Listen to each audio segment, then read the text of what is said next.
This is breaking news from 4 News Now.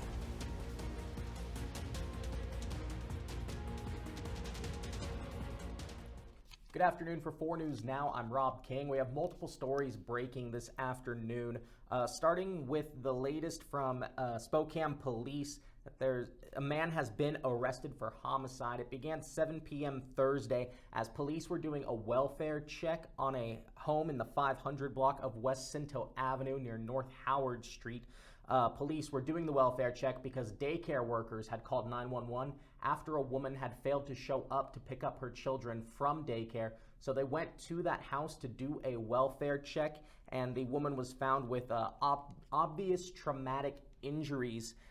Police were able to locate the suspect, 45-year-old Gene Kirkpatrick, and he's been arrested for second-degree murder. Kirkpatrick is according to SPD, Kirkpatrick was an 11-time convicted felon, and including violating a domestic violence court order in that case. So police do believe this is a domestic violence case, and we will have more details as they become available in that. Also breaking, the latest in the drive-by shooting in South Perry that injured 2 people and killed a teen.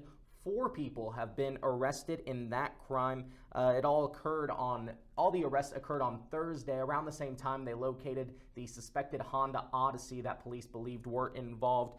The first suspect was found driving the Honda Odyssey. He tried to take off and run from police when they found him, but they were able to catch him in Spokane Valley. 2 other suspects were found in a house near Northtown Mall, and they were arrested with the help of SWAT. And the final suspect is a 16-year-old boy who was found at a motel on Trent Avenue. Now, he, according to police, attempted to fight off officers during the arrest, even tried pulling a gun at one point, but was eventually taken into custody. All 4 of those suspects now face first-degree murder charges as well as assault charges. So those are the 2 latest updates in 2 Spokane homicides. Arrests have been made in both of those. We also have breaking national news where, according to the Pentagon, President Biden ordered a high-altitude object that was flying at around 40,000 feet to be shot down in U.S. airspace near Alaska, and that happened around 10:45 this morning. Recovery operations are now being led to get the debris from that. The very few details are being released about what this object was. Is it related to the balloon that was shot down on Saturday? And right now the origin is unknown.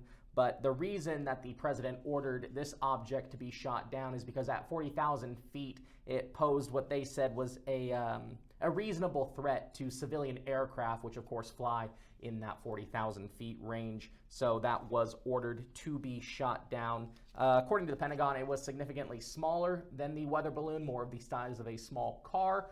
But as I said, details are few in that. So those are all the breaking stories we have, and now we will take a look at something a little lighter. Let's take a look at the forecast for today. As you can see, it's going to be more clouds today.